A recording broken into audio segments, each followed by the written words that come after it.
Welcome to the December 2021 Hua Hin, Thailand train line construction drone flight video update. If you're familiar with the background of the train line project from previous videos, feel free to skip ahead to the timestamp shown on screen. For those of you new to the series, I've been flying my drone monthly around the train line construction in my town of Hua Hin, Thailand, starting back in April of 2021. Thailand is in the middle of a massive project to upgrade from a system of single tracks to a system of double tracks, plus additional high-speed rail links from Bangkok to the north towards Laos and China, and additional 160 kilometers per hour mid-speed rail links to the south. One of the mid-speed lines is now under construction through Hua Hin. Concurrently to this, the main train station in Bangkok is moving from the century-old Hua Lam Phong station to the shiny new Bang Sue station in the northwest part of the city. With the new mid-speed rail line and the better location of the Bang Sue station, I'm hoping that the run from Hua Hin to Bangkok will take about 2 hours, rather than the 5 hours we currently encounter, and that's on a good day. These drone flights allow us to see the progress on things like the construction of the new Hua Hin station, the laying of the new second ground-level tracks, the raised track sections, new bridges, elevated traffic overpasses in conjunction with the removal of ground-level crossings for safety, and removal of encroaching buildings along the route to make way for the new lines and a wider road that will parallel the line all the way through town. This month we've actually got 3 reports in the local news about the construction project and specifically the train station. And everyone's wondering what it's going to look like. And here we have from Hua Hin today a beautiful rendered view of the station, showing the station's second floor and a train going through on the main track line for cargo predominantly. And then the new street that will be paralleling the train line, and some small parking spaces in front. And I think those open areas are probably going to have some selling pop up on there. That's my prediction. Then we move to an image of the second floor train platform with a large covered area, but then quite an extensive section of open area covered in glass, and that reminds me of standing waiting for the current train in the baking sun. So I don't know how many people are going to actually stand out in the sunshine versus being under the platform. Then we move over to the publisher, who has another straight-on view rendering of the train station, and it has in Thai with a translation by our local nurse Pookie, says the new landmark Hua Hin railway station, Victorian style and the only one in Thailand, expected to be completed in 2022. And that's good news. That means we are within 12 months of the station being completed and perhaps our first train rides up to Bangkok on the new system. The third picture comes from a website called thansetakij.com, and it's another long view of the rendering of the station with insets of the views we've seen before, and it adds to the commentary saying double track railway project for the southern route from Nakhon Pathom to Chumphon, Nong Pla Lai to Hua Hin. The new railway station is a high structure building with the waiting area on the ground floor and platform on the second floor, a Victorian-style building but still keeps the unique style of the old Hua Hin railway station. And I'm really happy to see that they're mimicking the architecture of the 100-year-old station onto the new platform. That keeps our sense of history and architecture and style with the new station in our little town. Since I've been away from Hua Hin for 3 months, I decided to do a full top-to-bottom flight of the train line.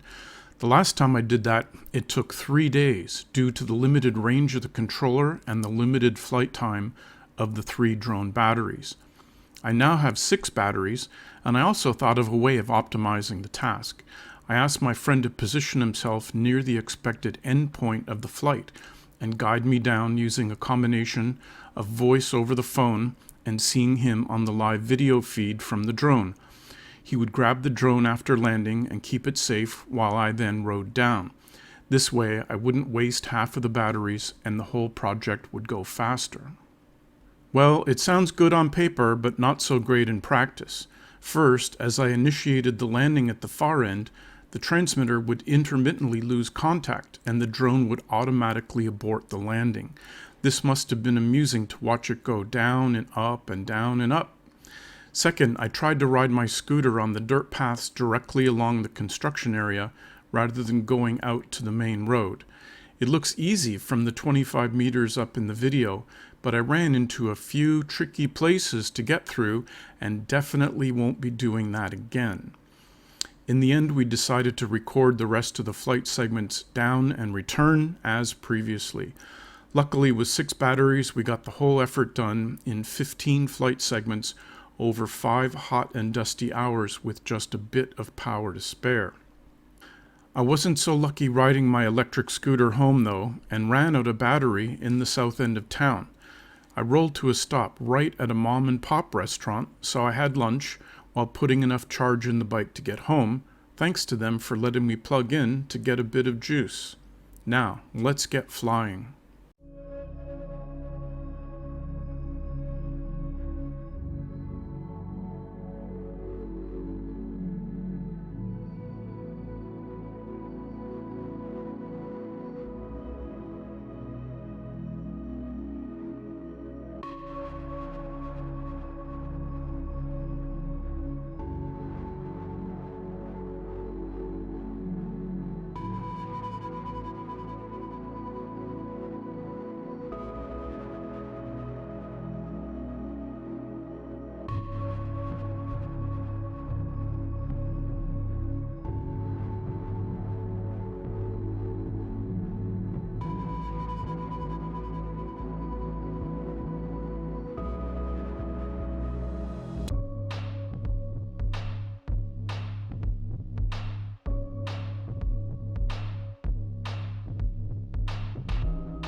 Hey, if you found this video interesting, please give it a thumbs up, and if you like my other content, I'd appreciate a subscribe.